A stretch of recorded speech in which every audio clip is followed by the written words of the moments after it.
You have a wonderful demographic dividend, you have a fantastically talented and increasingly skilled populace, and this could be a real hotspot for American digital economy companies. In a way, Nepal can take full advantage of this by ensuring that the regulations that govern the digital economy are as competitive as possible.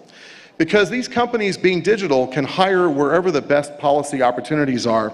And if the policy and regulatory framework in Nepal is good, they will come. Friends, the development and unlocking of Nepal's rich hydropower resources through effective regulations and policies can also position the country as an energy hub and an exporter to the wider region, which will fuel considerable growth in this region and in Nepal, and of course generate tremendous amounts of revenue and prosperity for the Nepalese people. Clean energy could also sustainably fuel further investment in Nepal, particularly in energy-intensive products such as servers and data centers, especially relying on clean and renewable energy. Friends, while there's a lot that's been accomplished, and I really appreciate the rhetoric and the clear policy signals of the government of Nepal, I think that there's always more to do, and this is where American companies play a role. American companies have been in Nepal for decades. They are responsible stakeholders. They adhere to the very highest levels of ethics and managerial and technological excellence, environmental stewardship. They are very large employers in this country. They pay substantial amounts of taxes. They touch the lives of millions of people in this country, and they are working to build a better and happier life for all of the people of Nepal. Companies like MetLife, Coca-Cola, our digital economy powerhouses, are deeply dedicated to the happiness and prosperity of this country. And indeed, we believe in the role of the private sector in generating prosperity and wealth and happiness, and not generating debt and obligation, which is only a way to go backward. Creating a more level playing field for foreign companies, building regulatory predictability and mechanisms for stakeholder inputs, and focusing on ease and speed of doing business will generate further investment in Nepal. In the words of an old American film, if you build it, they will come. We commend the government for its actions in many of these areas, and we appreciate very much the government's efforts to obtain Nepal's first sovereign credit rating and working to pass the electricity bill. We believe that a commitment to lasting reform will enable Nepal's business environment and private sector truly to flourish and generate sustainable, inclusive, and resilient growth for Nepal's citizens. And friends, may I say from my regional perspective, it is clear that the next 20 years in this region could be completely transformative. If you look at the demographic advantages, if you look at the increasing regional and collective effort for integration, and the amazing, amazing demographics of South Asia, I think that you could see a transformation in the lives of the Nepali people over the next 20 years that is going to greatly enhance your prosperity and your happiness. But friends, effective and coherent government policy will be essential, and it will catalyze Nepal's efforts to graduate from least developed country status very soon and enter middle income. Friends, the United States Chamber of Commerce stands with you. We look forward to hearing good news from Nepal. We'll take the good news we've heard today back to Washington. We invite you all to continue the engagement. Thank you all very much for the opportunity to speak to you. Thank you. Good day. Thank you, sir. Thank you indeed. Ladies and gentlemen, please join me now in inviting to the podium President of the SAARC Chamber of Commerce and Industries, Mohammad Jassim Uddin.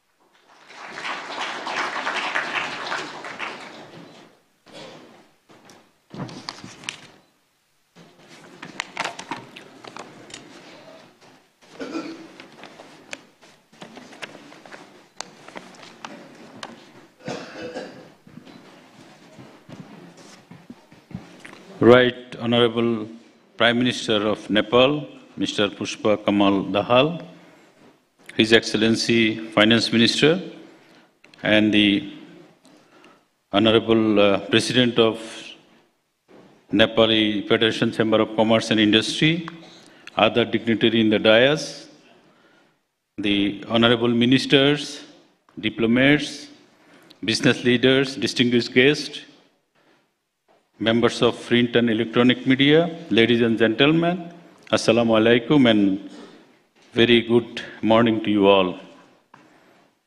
On this momentous occasion, I am honored to join the inaugural ceremony of the 3rd Nepal Investment Summit 2024, held in capital of Nepal, a beautiful city of home of the world's highest mountain peak. On behalf of SAARC Chamber of Commerce and Industry, I extend my heartfelt gratitude to the government of Nepal and the supporting organization for their dedication in hosting this prestigious summit for the 3rd time. The presence of such distinguished gathering today is a powerful sign of Nepal's growing importance and the business expansion of the global and regional scale. So I congratulate Nepal for this landmark arrangement. Distinguished guests, today's investment summit serves as a springboard for the further networking and the continuing potential investors, developers, national and global business leaders, policymakers, and other key stakeholders. This vital exchange will showcase Nepal's opportunities as a top investment destination. The SAARC region boasts immense potential, the vast market, a young and dynamic and the diverse resource. As a president of SAARC Chamber of Commerce and Industry, I am particularly excited about the future prospect and trade and investment between Nepal and the SAARC countries. However, we must also acknowledge the first challenge invited like South Asian Free Trade Agreement, the SAFTA and the SAFAs have yet to reach the South Asian. Their desired potential inter-regional SAARC trade remains below 7%. The NAFTA, this figure is over 40%. The 56% in EU countries and 22% is ASEAN countries, and the 5.36% is the Commons. Excellencies, it is highly relevant to triple this year the many of the fresh starters, the regional trade and the activity, the Ankara, the Akaura and Agartala rail link between India and Bangladesh was integrated recently. Similarly, India-Sri Lanka ferry service has resumed after 40 years, and the Bhutan-Bangladesh have entered into an agreement enabling the Bhutan use Bangladesh railways, airways, seaport, waterways, and the road transit. In addition, South Asian countries, particularly Nepal, Bhutan, and Northeast India, possess immense potential for the hydro power generation. The first ever regional energy market has been functional with the participation of India, Nepal, Bangladesh.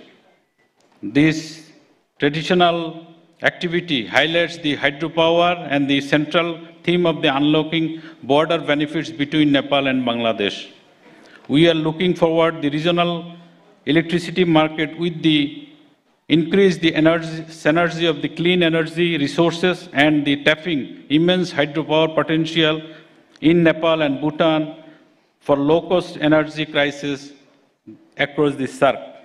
The region also largely untapped the strategic manufacturing and trade hub that can be revitalized through investment, energy, agriculture, infrastructure, green business, logistics, and the connectivity, pharmaceutical, FMCG, healthcare, and startups with the innovation and driving sector add regional respect. To move forward, it is essential for the government to reason for creating business-friendly parallel policies, reducing trade and transport costs, and the transit the time along the regional corridors. The natural beauty of the rich cultural heritage South Asia, including both Nepal and Bangladesh, make them popular tourist destination. By joining forces, joint initiatives, we can create win-win situation for all the involved. Collaboration can extend both beyond energy, e-commerce, educational exchange programs, secondary, tertiary, and the technical levels. This foster skill as well develop the workforce across the region. In this era of fourth industrial revolution, digitalization has been opened new avenues for the innovation, efficiency, and the inclusion, bringing new facilities and the individuals, organizations, and nations. Significant advanced digital technologies have driven dynamic changes for the way we communicate, the access of information, to how we conduct the business. Following these changes, new drivers and the considerations are also emerging, especially for cooperation in skill development, harmonize the regulatory framework, and the cybersecurity measures in essential. So, despite the challenge, I am confident that we can build a more vibrant future for regional trade.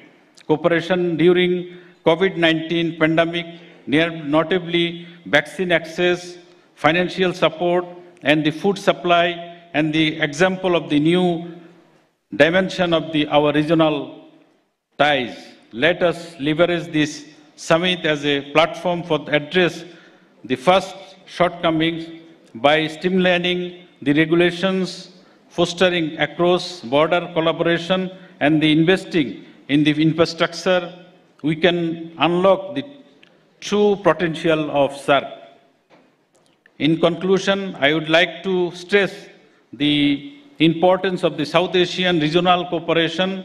In the new context, I hope we can work together to identify new opportunities, foster innovation, define our approach to lead the global trade. Let us harness the potential of Nepal to build a brighter, more prosperous future for South Asia.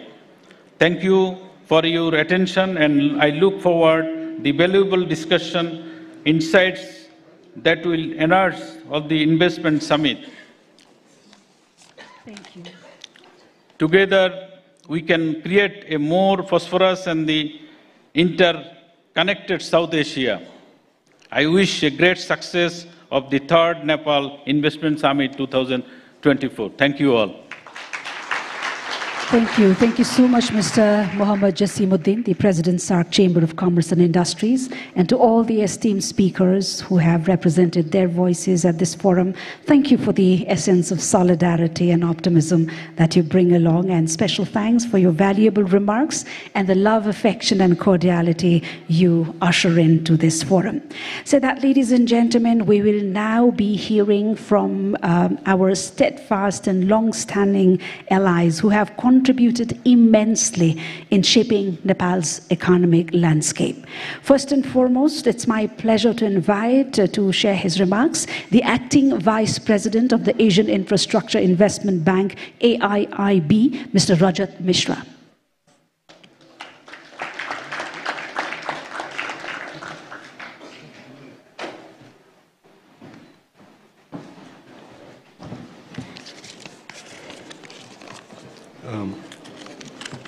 Right Honorable Prime Minister, Your Excellencies, dignitaries, ladies and gentlemen, Namaste. It's an honor to represent AIB and speak at this important event. And I will just try to focus briefly on how AIB can assist Nepal in its development journey. Nepal is at a historic cusp, scheduled to graduate from category of LDC to medium income country very quickly. And with robust macroeconomic stability and strong external sector, Nepal can capitalize on its strengths to further its development. Firstly, Nepal possesses a very strong democratic dividend with a young population. Secondly, Nepal is blessed with abundant natural resources, including hydropower, which has already been touched by a lot of speakers. Third, Nepal has a fertile land and rich biodiversity, which can support the growth of agro-industries. And last but not least, Nepal's breathtaking landscapes, rich cultural heritage, and the majestic Himalayas make it a prime tourist destination. However, to fully harness these potentials, infrastructure development and connectivity is crucial, and which is where AIB can play a significant role. As the newest multilateral development institution with a focus on infrastructure, including social infrastructure, AIB has both sovereign and non-sovereign financing windows. We have, just to give a brief background, we have 4 thematic priorities, including green infrastructure, connectivity and regional cooperation, technology-enabled infrastructure, and private capital mobilization. And all of them resonate with Nepal's development needs. On the green infrastructure, for example, we see significant potential in export of hydropower to countries like Bangladesh and India, which have significant energy needs and rely on fossil fuels currently. So it will help significantly in greening of the energy sector in the region. We can help in development of renewable projects, hydro projects, transmission lines, cross-border connectivity, and so on, and where private sector participation is also very critical. Connectivity is another priority for AIB, and we have set ourselves a target of cross-border connectivity to represent 25 to 30% of all financing approvals by 2030. Nepal's landlocked and mountainous regions, it raises the cost of production and trade, but AIB can help in development of roads, power transmission, airports, water infrastructure, and digital infrastructure to help transform Nepal to a land-linked country. Finally, Nepal has the potential to become an important base for agro-industries, as the previous speaker from IDC also pointed out, producing high-value items such as tea. AIB has experience in financing connectivity to tea gardens through a rural road connectivity program in India, and we understand the importance of skilled manpower and connectivity of such industries. And we recognize the importance of investing in Nepal's demographic dividend. To ensure that the youth stay in country and contribute to its development, investment in education and health is essential. AIB can invest in social infrastructure, including both public and private education and healthcare facilities. In conclusion, AIB stands ready to support Nepal in its development journey. Through our focus on green infrastructure, connectivity and technology, and private capital mobilization, AIB can contribute to Nepal's sustainable development. Together, we can build a prosperous and resilient Nepal for future. Thank you very much. Thank you, sir. Thank you indeed. Ladies and gentlemen, please join me now in inviting to the podium the Vice President for Central West and South Asia, Asian Development Bank, ADB, Mr. Yin Ming Yang.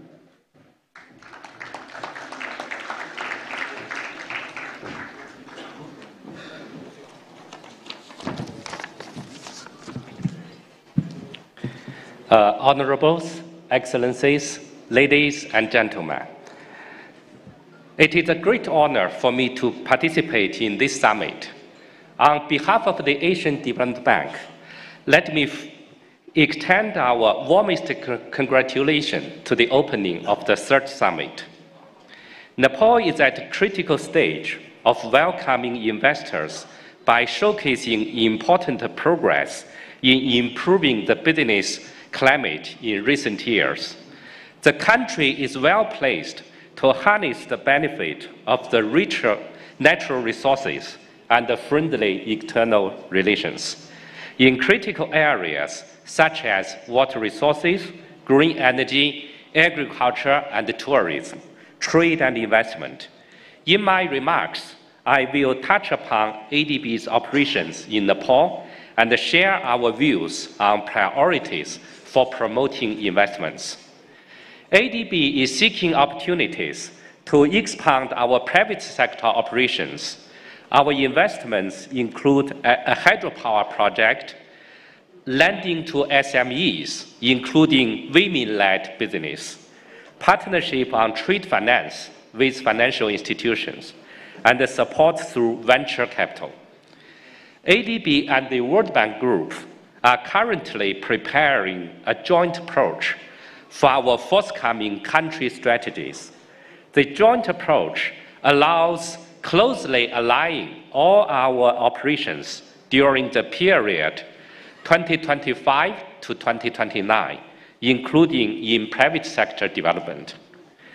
Coming to my views on how to promote investments, especially from the private sector, I would like to share a three-stream approach, namely upper, middle, and downstream support. On upstream support, ADB's sovereign and non-sovereign operations will collaborate under one ADB approach to introduce reforms to strengthen the enabling environment for the private sector development. Through a mix of our instruments, mainly policy programs, investment projects, and technical assistance, ADB works with a wide range of stakeholders to help pinpoint critical reforms and integrate them into our operations. Some key areas for strengthening the enabling environment for private sector include simplified permits and approval process in the areas of business registration, land permits, environment and social safeguard standards, investment repatriation, flexibility in hiring, and transparent and fair tax administration. Furthermore, ADB is developing a PPP roadmap for Nepal and will support priorities identified in the roadmap. ADB, in collaboration with International Finance Corporation, is also working with the government to obtain approval for ADB to issue offshore local currency bonds in the near term in order to enrich the tools for supporting a strong private sector development. Coming to mainstream support, ADB offers support for PPPs in the form of transaction advisory services at every stage of the project cycle. ADB deploys significant resources to support upstream and midstream activities for PPPs. ADB envisages some midstream opportunities for private sector support to be embedded in its sovereign operations, and will therefore screen each project at early design stage to identify such possibilities. For example, in the PPP roadmap for Nepal, our initial assessment shows the potential for PPPs in solid waste management, smart metering, solar parks, options and maintenance of roads and tunnels, consistent with ongoing federal reforms. Turning to downstream support, including climate finance, at Asia and the Pacific's Climate Bank, ADB aims to mobilize $100 billion in climate finance by 2030, and to increase support to climate change mitigation and adaptation to 75% of our overall commitment operations in terms of a project number. ADB supports the financing needs of our developing member countries, including the private sector, especially in meeting their climate goals and the net zero target. In Nepal, ADB expects mobilizing a combination of concessional resources and technical assistance to the private sector for large-scale climate initiatives. ADB will consider support for MSMEs, including women entrepreneurs, in niche product value chains, such as horticulture, medical and aromatic plants, and non-timber forest products. ADB will also explore opportunities for mobilizing long-term private financing for infrastructure development, such as electricity generation from hydropower and other renewable sources. We will also explore ways to scale up business models and technology solutions to increase their impacts, focusing on digitalization, gender equality, inclusive finance, and climate adaptation, in line with the government priorities. ADB will further endeavor to diversify into other segments of infrastructure, such as high-quality telecommunication services, clean and affordable transportation, urban infrastructure and services, and tourism infrastructure. In closing, I would like to commend the initiatives taken by the government to promote investments and reiterate ADB's strong commitment to assist Nepal in attracting private sector investments with both our knowledge and lending services, and in partnership with all the other stakeholders, including the business community. Finally, let me wish a great success of the summit. Thank you. Thank you, sir. Thank you indeed. May I now invite upon stage the South Asia Regional Vice President of the World Bank Group, Mr. Martin Reiser, to share his remarks.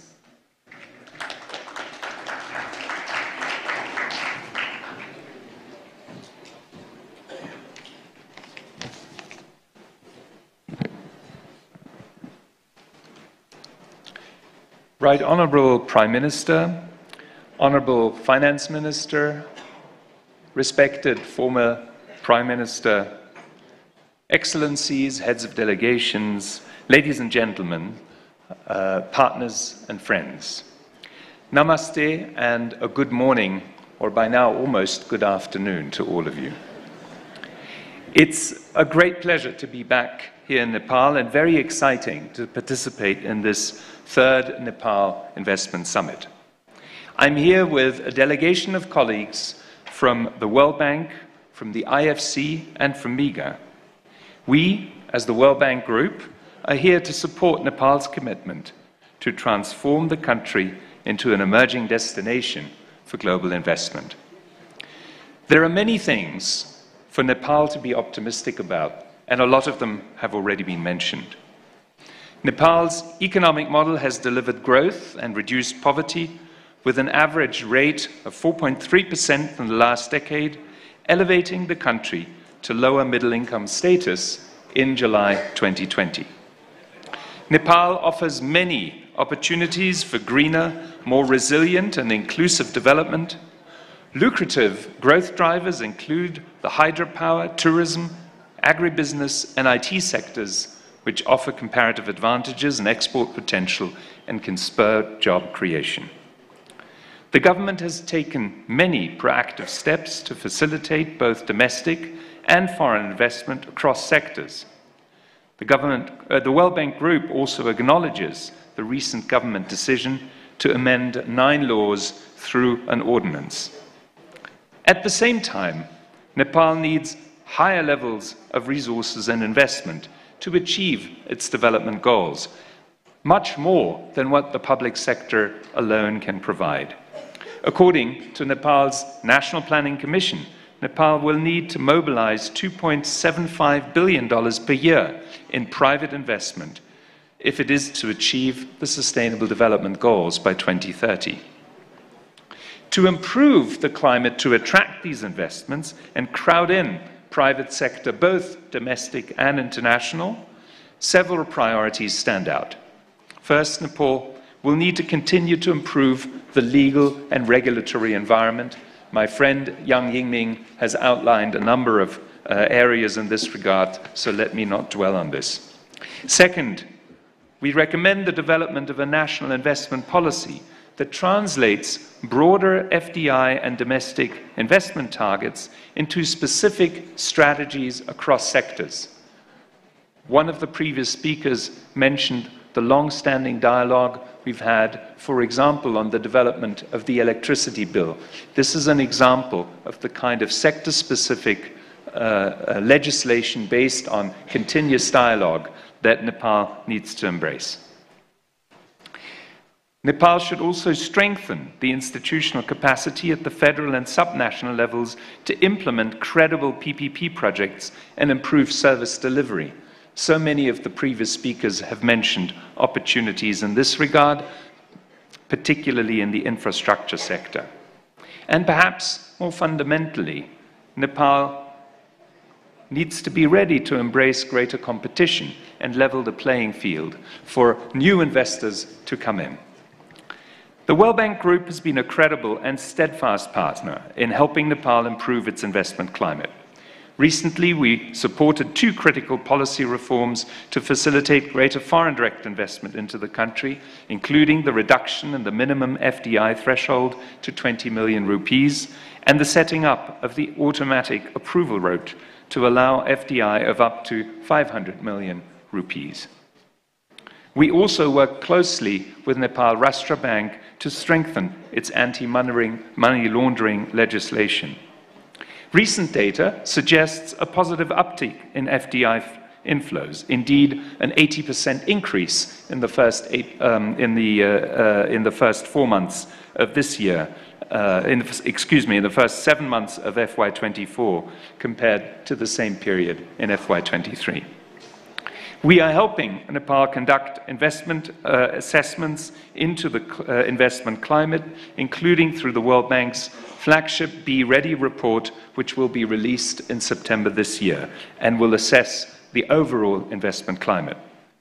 We're also carrying out similar assessments at the provincial level to help identify opportunities and constraints at the subnational level.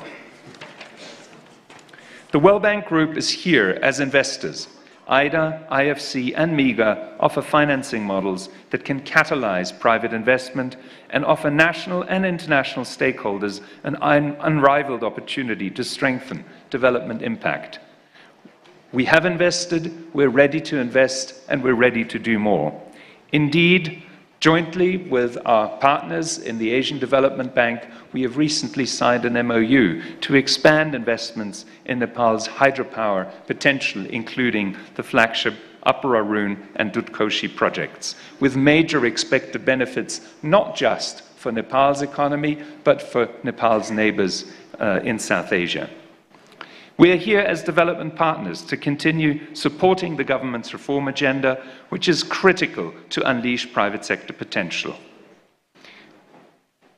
Again, my predecessor already mentioned that we are working on a joint partnership framework with the ADB and the World Bank Group to guide this legal, regulatory, and institutional support. In closing, let me repeat that we stand committed to continue supporting Nepal in its vision of creating an investment-friendly environment. With this, let me wish the 3rd Nepal Investment Summit the best of success. Thank you very much.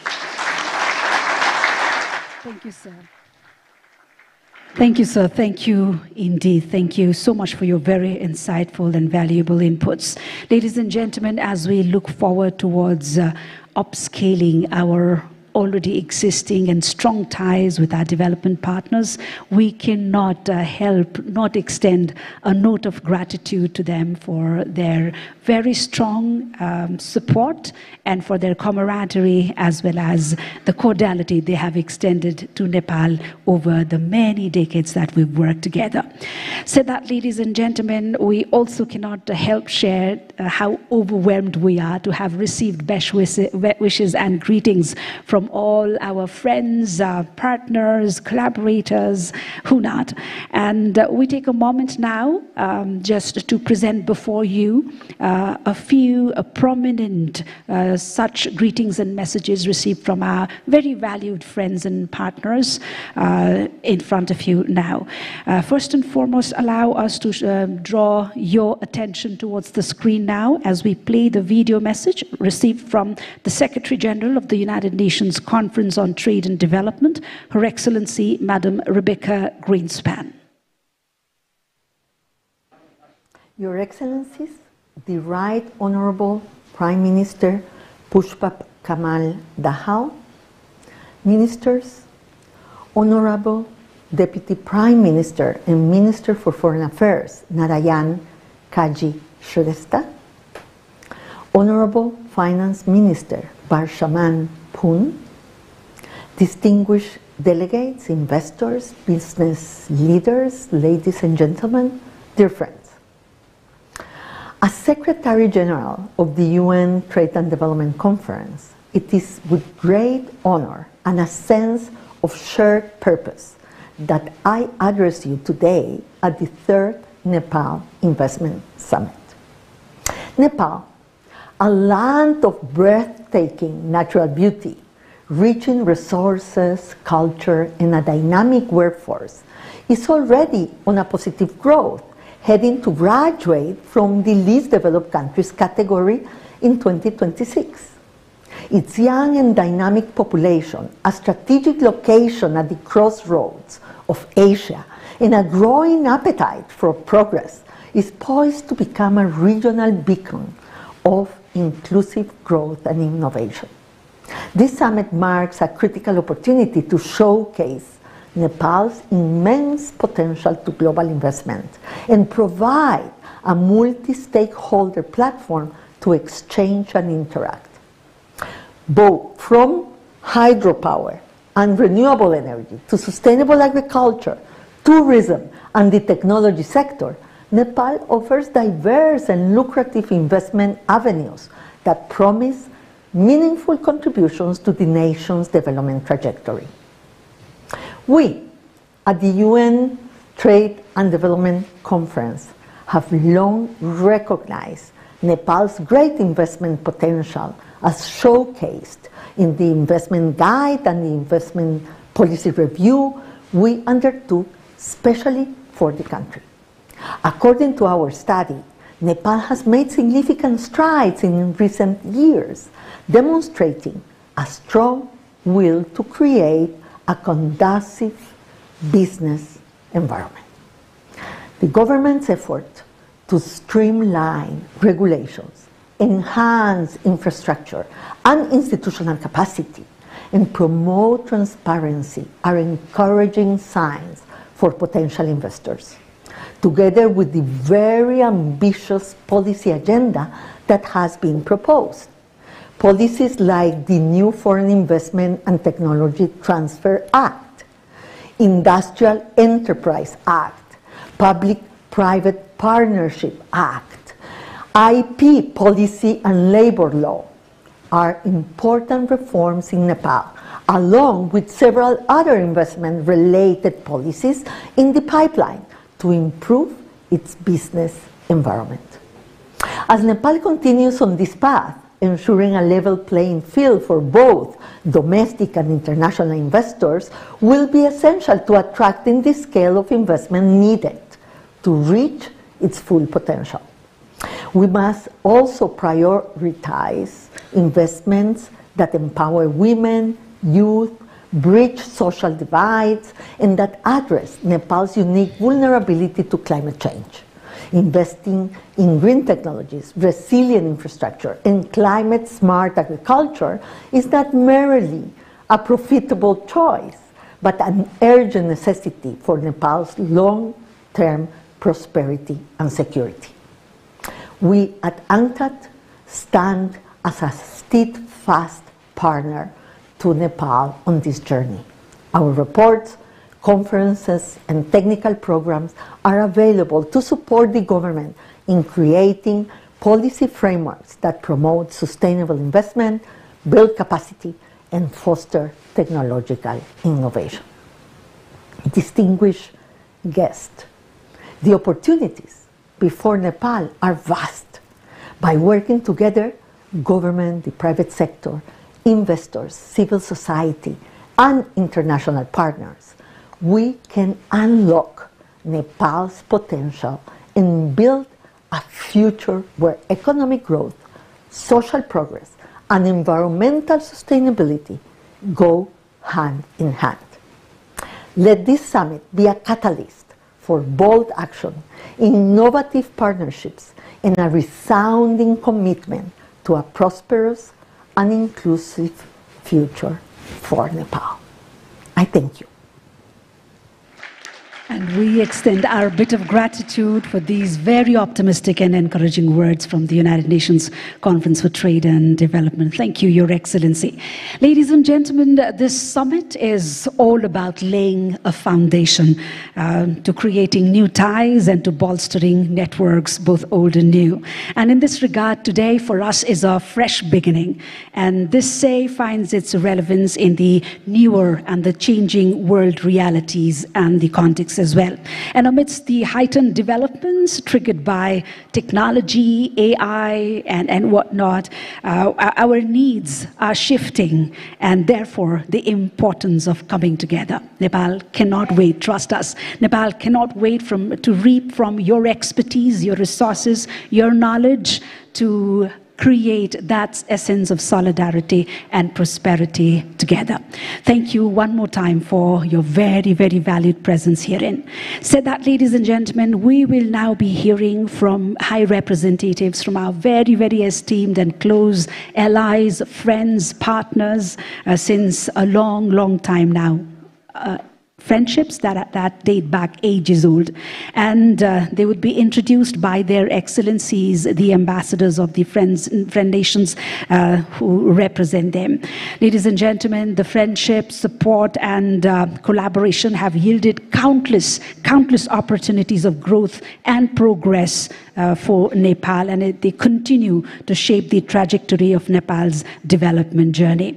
Said that, and with immense gratitude, I have the pleasure, first and foremost, of inviting upon podium His Excellency, the Ambassador Dean R. Thompson, the Ambassador of the United States to Nepal.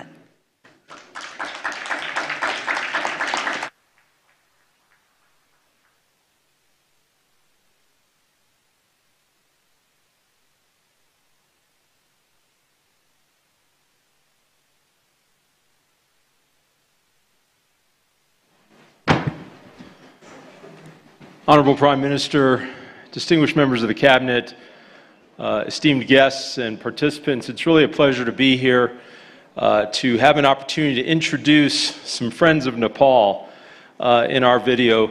But quickly, I just want to say, for 77 years, the United States has been a steadfast partner working closely with Nepal on its development journey, and we're so proud that as we look forward for the next 77 years, we're poised to invest billions of grant-based assistance in developing infrastructure, transportation sectors, health sectors, and many, many other areas of Nepal. And working together, we want to strengthen the business climate and make Nepal indeed a fine destination for investment. Congratulations on this summit, and I would turn people's attention to the video screens to see some friends of Nepal from Washington with their greetings. The United States is deeply committed to Nepal's economic future. For over 7 decades, the United States has worked with the Nepali people, its government, and the vibrant private sector to attract investment, to strengthen the business climate, and to make sure this economic growth benefits people at all levels of Nepali society. I had the unforgettable experience of visiting Nepal last year, and I saw firsthand the deep cultural heritage, the incredible natural beauty, and of course the inspiring people that make Nepal unique. From tourism to clean energy, agribusiness to IT, Nepal provides a significant emerging opportunity for investment. As Nepal graduates from least developed country status in 2026, this summit is of paramount importance, as are the government of Nepal's continued steps to adopt pro-growth reforms and further build on its impressive democratic progress. USAID is looking forward to continued partnership with the government and with the private sector to generate additional growth and opportunity for the people of Nepal. The United States is committed to supporting Nepal's economic growth. DFC has committed more than $270 million in projects across Nepal to support Nepal's vital economic sectors, including technology, agriculture, and energy. We have focused on improving access to capital for small and medium enterprises across Nepal, particularly strengthening women's economic empowerment. And we know that there is much more that we can do together. Together, we can invest in Nepal's infrastructure and help support economic growth across the country. And we at DFC are ready to do our part. Nepal and the United States have a long history of bilateral ties based on our shared principles and values. I saw the importance of this common foundation when I visited Nepal last year and witnessed firsthand the immense potential for growth in our relationship. I'm excited for this summit because I see how much opportunity exists for Nepal and the United States to expand our business and investment ties. I look forward to seeing how both Nepal and the United States find ways to make Nepal's business climate welcoming to U.S. investment and how we can continue working together to build up our relationship. The $500 million Nepali-led MCC Compact supports clean and reliable energy and safer roads and aims to create tens of thousands of new jobs for Nepalis and facilitate robust cross-border trade in clean energy. By helping Nepal achieve these national priorities, businesses will be encouraged and enabled to sustain and grow their investments. Through these partnerships, the United States also supports the government of Nepal on policy reforms to attract even more business interests, making it easy for local businesses to grow and helping the government deliver on its promise of an inclusive and prosperous democracy for all Nepalis. The U.S. government is looking forward to supporting Nepal as it realizes its incredible potential as a global destination for business.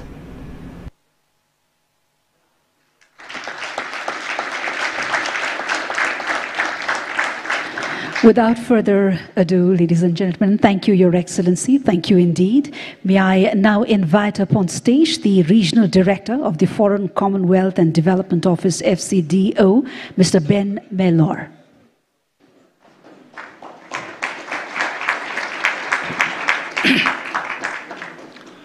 Right Honourable Prime Minister, distinguished guests, namaste. Last year, the UK and Nepal marked 100 years of friendship, uniquely certified by treaty. Our sights are now firmly fixed on the next 100 years, which can and must be an investment-driven epoch for our old friend. I am delighted to be back in Nepal. Less than 2 months ago, I had the privilege of congratulating the new government on its second day in office. And here we are, already celebrating a major milestone, this third Nepal Investment Summit. Today's event follows a successful investment conference held in the City of London last year, where Nepal garnered significant interest as an investment destination. And momentum is building. Over recent weeks, the Nepal government has enacted by legislation or by ordinance important economic reforms, which we've heard about this morning, which will make it easier for many gathered here to invest in Nepal. I commend these efforts and encourage rapid implementation to ensure Nepal secures the investment it needs. As the UK Minister for Development underlined during his own recent visit, the private sector is the engine of development. Only the private sector can drive development and create jobs at the rate necessary to keep the kids in the country and consolidate Nepal's graduation from LDC status. This summit sets us on that path, mobilising domestic and foreign direct investment to upgrade infrastructure, harness hydro, expand big business, and build a market in which SMEs, the engine of employment, can flourish. I am delighted that our UK delegation at this summit reflects the full bandwidth of UK-Nepal economic relations. Our delegation is reinforced by His Majesty's Trade Commissioner for South Asia and by senior representatives of the UK Development Finance Institution, BII. They are joined by a range of experts, some of whom already invest here, and some of whom are indeed proud UK Nepalis. I'm pleased to finish my remarks by introducing a short video from two British ministers, Minister Trevelyan and Minister Mitchell, both card-carrying members of the Nepal Fan Club and equally passionate about improving your investment climate. Like them, I wish everyone a successful investment summit. Thank you very much. Namaste. It is a real privilege for my colleague, Minister Andrew Mitchell, and myself to speak to you today as you gather at the Nepal Investment Summit. We are so sorry that we cannot be with you there in person. Our bilateral relationship, dating back to 1816, is a testament to the close and warm relationship between us and ties between our people which have strengthened over time. I cherish the very warm welcome that I received in Nepal last year during the celebrations of 100 years since the signing of the Treaty of Friendship between our two countries. Now, my own recent visit to Nepal left me in awe of your country's enormous potential. Multiple sectors, whether that's tourism, hydropower, digital or agriculture. And we have no doubt that investors will find these investment opportunities attractive. The strong growth potential, combined with a chance to build lasting networks, can help businesses achieve their aims while helping your economy grow. Regional energy trade will get a significant boost if businesses can harness the untapped potential of the vast hydro resources. That will not only deliver practical benefits, but also combat climate change at the same time. Since 2012, we have supported Investment Board Nepal, which has mobilised over £1 billion in investments, including for the Arun 3 hydropower project. Our development finance institution, British International Investment, has committed £125 million in Nepal and is actively scoping new investment opportunities. And during my recent visit, I launched the UK's new development portfolio. Between now and 2030, we will provide £400 million to attract more than £1 billion in investment. We support your determination to create a conducive environment for investors and stand ready to work together on the necessary reforms for making Nepal an attractive destination for foreign capital. We hope that this summit will be a great success, and we look forward to working closely with you to further strengthen our partnership. Thank you. Thank you indeed. Thank you indeed to the high dignitaries and to Mr. Mellor. Thank you so much. Ladies and gentlemen, please join me as I invite up on stage His Excellency Ambassador of India to Nepal, Mr. Naveen Srivastava.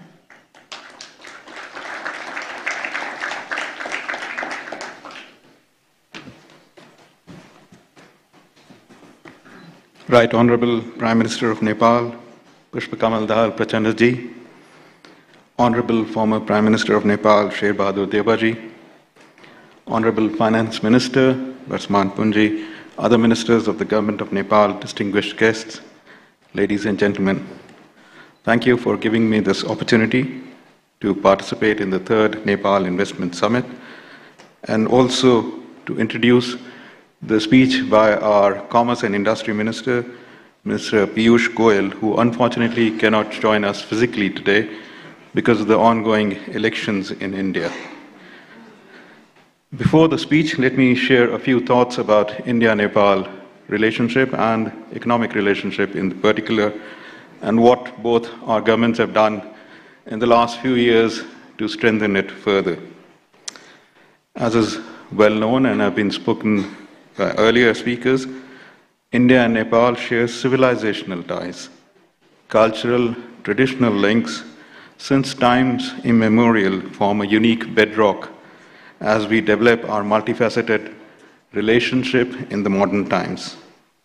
Under the leadership of Prime Minister Modi and our Neighborhood First policy, it has been our endeavor to work with the government of Nepal to create an enabling environment for benefit of both peoples. It is indeed a matter of great satisfaction that India today is the biggest cumulative FDI investor in Nepal, with more than 33% of Nepal's FDI stock currently, which amounts to about 89 billion Nepali rupees. This investment trend continues its positive trajectory, and in recent times we've seen new investments coming in sectors such as construction, automobiles, or FMCG. This is apart from the huge investment that India and Indian companies are making in the hydropower sector. As we look to the future, the Government of India will continue to encourage Indian industry to invest further in Nepal. The large presence of the Indian delegation today is a reflection of that commitment. We would also be launching a new investment guide for investment by Indian companies in Nepal in collaboration with the Nepal-India Chambers of Commerce and Industry. As governments, it has been our endeavor to not only encourage and facilitate business investments, but also to create infrastructure facilities and ease regulations which will organically foster greater economic linkages. Towards this end, the Government of India is working towards several initiatives by providing grants for building integrated checkposts, 3 of which have been made functional. 2 more are being built. We've launched cross-border digital payments to facilitate an ever greater number of Indian tourists coming to Nepal. Indian tourists already constitute the largest number of foreign visitors to Nepal.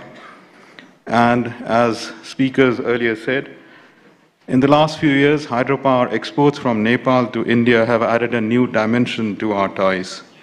Last year alone, Nepal exported about 650 megawatts of power to India, earning a considerable revenue, which constituted about 10% of Nepal's total export to India, or 7% of Nepal's global exports. To further foster this, our 2 governments have also concluded a long-term agreement on power trade, which was finalized during Right Honorable Prime Minister's visit to India last year. At present, we are also discussing a trilateral power trade between India, Nepal, and Bangladesh. The vast demand for clean energy in South Asia, with a combined population of close to 2 billion people, provides an opportunity for Nepal to further boost its hydropower potential and in the process to ensure economic development. In this regard, the choices that we make now can be the vehicle to convert the vision of Nepal to to foster inclusive economic growth. And I'm glad that the long-term power agreement was taken at the initiative of Right Honorable Prime Minister Pushpakamal Dahal Prachanda ji and Prime Minister Modi. Today, post-COVID-19, there is also a focus on building trusted and resilient supply chains. In this context, the regional economic integration in South Asia through such supply chains can form a new avenue of growth between India, Nepal, and the rest of the South Asia. I hope today's this investment summit would provide an opportunity to discuss and other aspects for how to further boost regional economic integration in South Asia. Before I conclude and invite you to hear our Minister for Commerce and Industry, Mr. Piyush Goyal, let me also thank both IBN and the Government of Nepal, as well as other agencies, for putting together this fabulous event. Thank you.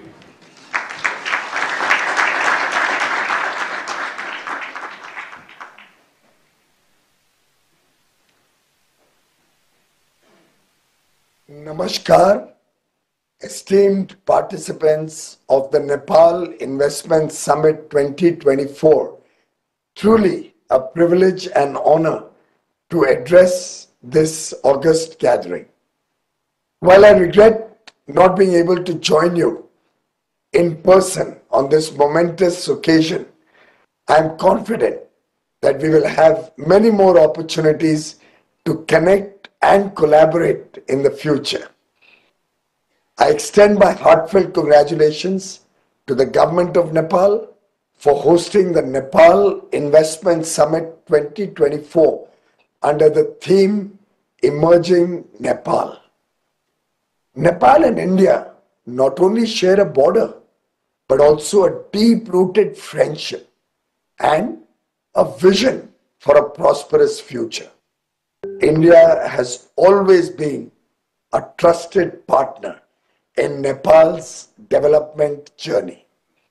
Friends, the unique ties between our two nations are built on long-standing people-to-people connections that have stood the test of time.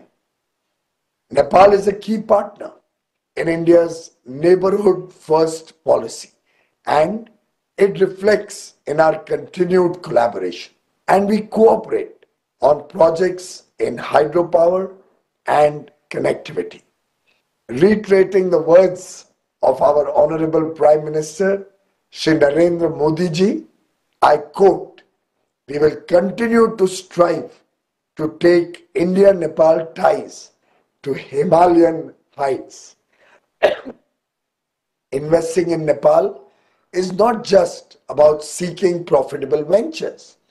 It's about contributing to the progress and prosperity of a nation with immense potential. Friends, I am confident that going forward, we will continue to work as friends. We will continue to invest in Nepal. We will continue to expand our trading and business relationship. I urge investors from around the globe, including India, to seize this opportunity and become a part of emerging Nepal. May this business summit be a grand success. Thank you. Jai Hind. Immensely grateful we are to their excellencies for adding this extra value to this forum, for their great reflections and insightful sharings. And to all the high dignitaries, thank you so much for adding all that value through your insightful statements and by being a part of this summit, which, as said earlier, is of paramount importance to all of us. So that, ladies and gentlemen, we move further on now, and yes, allow me to reiterate that the statements coming from the inaugural ceremony is of central importance for us as they set the tone for the rest of the proceedings spread across the 2 days we are under this roof. And they are central again, in fact, pivotal to guiding, creating a base and guiding and giving direction and food to the expert-led deliberations across the 2 days we are here. Said that, now we turn to our honorable leaders who have been close to the policy reins for a long time now, bring along a plethora of experience and a vision that stands strong with the spirit that they bring along to this forum, and whose presence, ladies and gentlemen, itself is a testament of their sensitivity, commitment, and solidarity to the national development and prosperity of Nepal, and a reflection of their gratitude and the great value Nepal accords to your very valuable presence amidst us here in Kathmandu today. Said that, please join me in inviting to share his remarks former Prime Minister and leader of the opposition party, Honorable Mr. Sher Bahadur Deuba.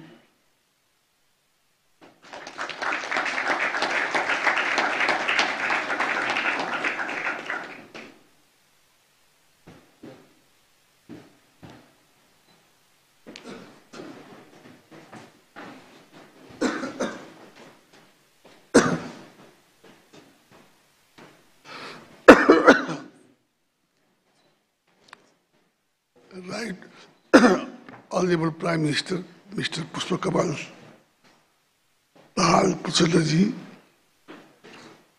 Honorable Ministers, Excellencies, leaders from the private sector, eminent business persons from around the world, ladies and gentlemen. A warm good morning to you all. Thank you, Prime Minister, for hosting this important summit and inviting me to speak a few words of this inaugural session this morning.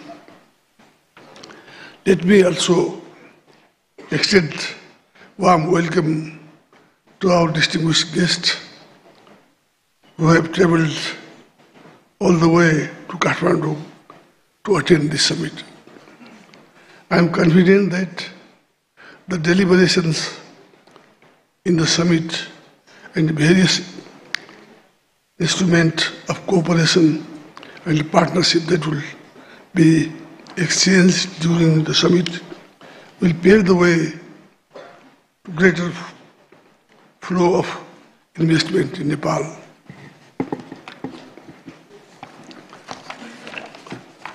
Nepal is still a least developed country. We confront huge development challenges, while our country has huge potential for development. We lack adequate capital and appropriate technology to realize development benefits. In this context, the convening of this high-level event assumes a particular significance. My party, Nepali Congress, initiated economic reform reform in Nepal back in 1990. Nepali Congress government liberalized the economy, invited private sectors, and created a conducive environment for foreign investment. During that short span of period, our government reoriented the policies, revised old laws, brought in new laws, realized the public expenditure and initiated the liberal income tax regime. Nepal's investment regime is now liberal in terms of sector open for foreign investment, tax policies, and repatriation earnings. Amongst all sectors are open to foreign investment. Agriculture, tourism, infrastructure, development, mines, minerals, manufacturing, tourism, hydropower, and ITR, some of the key sectors where domestic and foreign investment will have transformative impact.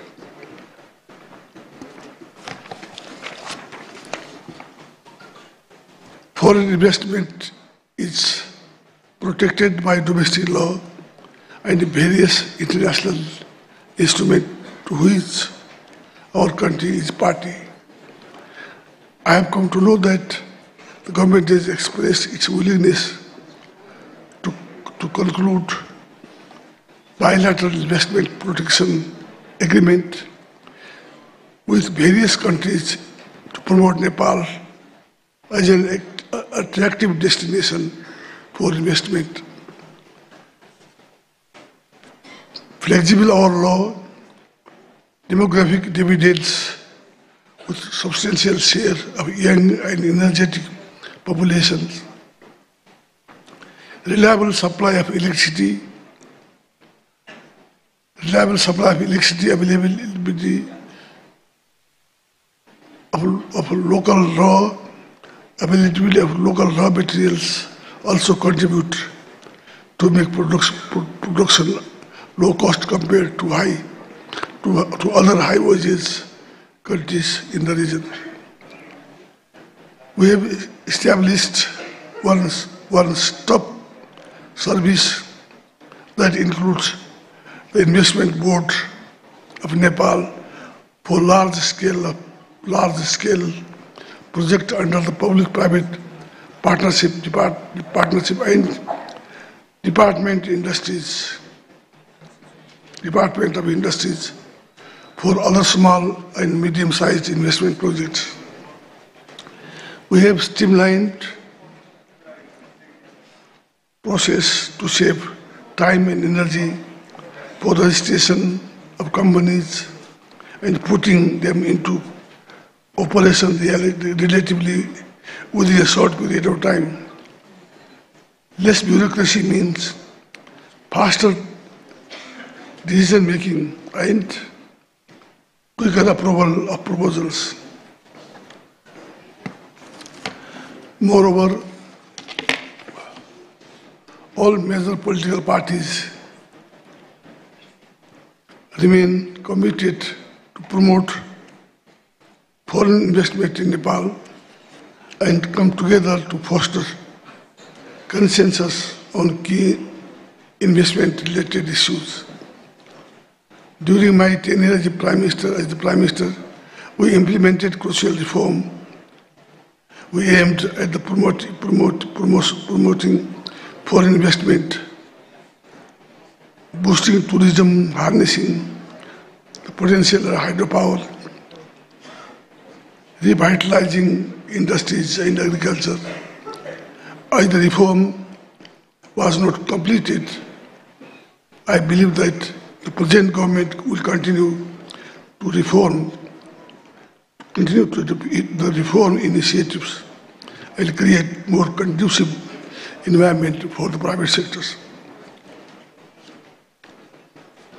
Internal market is expanding with the increase in income of people. Of external market is accessible due to geographical proximity and concessional trading facilities that we receive from our neighbors and other countries, other partners.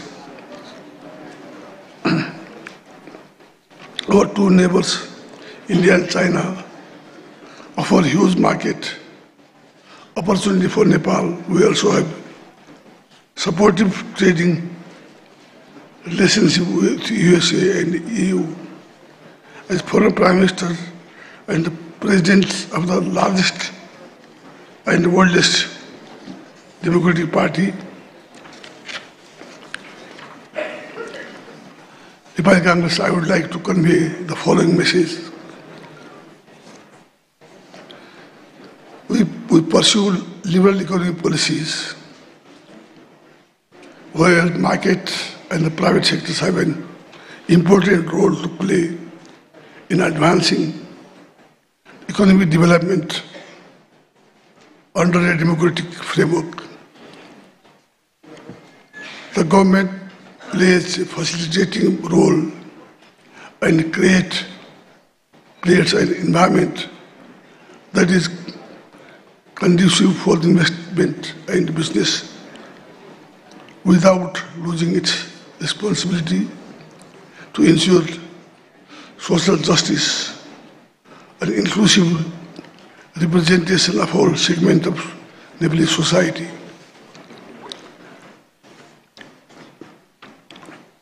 We live in the era of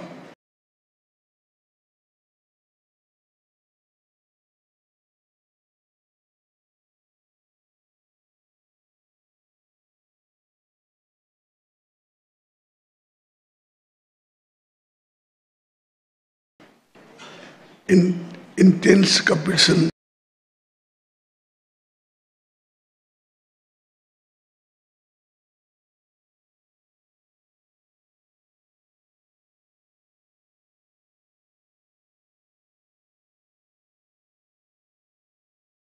of investment. This means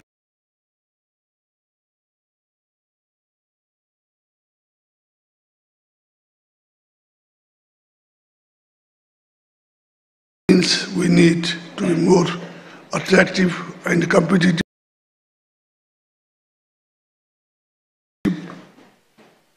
in providing intensive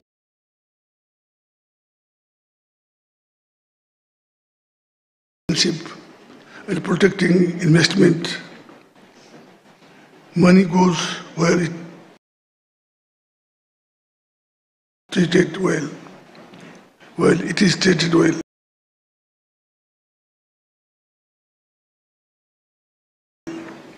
We continue pursuing reform in a coherent and practical manner.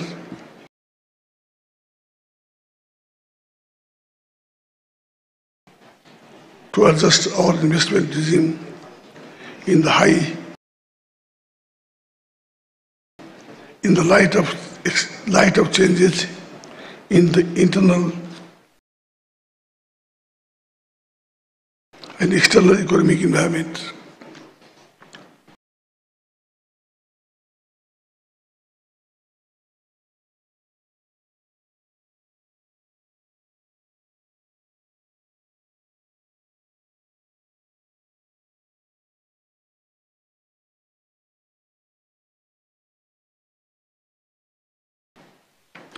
We do not pursue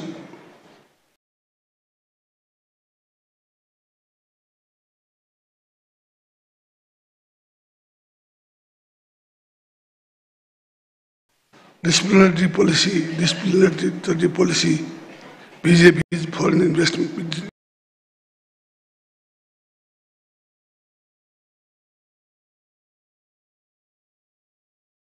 investors. We are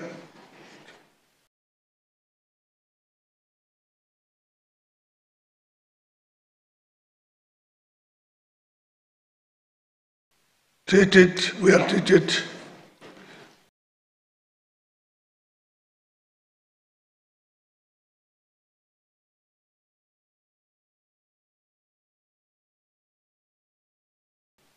or with national investors.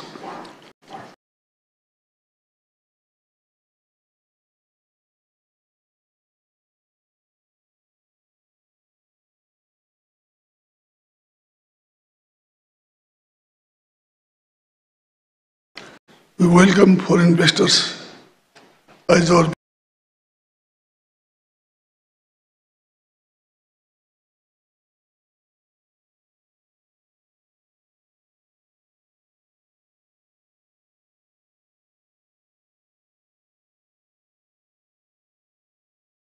valued guests.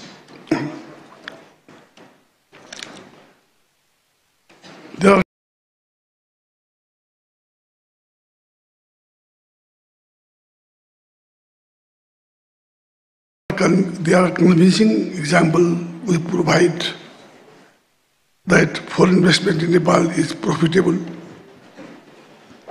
Some of the multinationals working in Nepal have been able to repatriate a good amount of dividend over the years.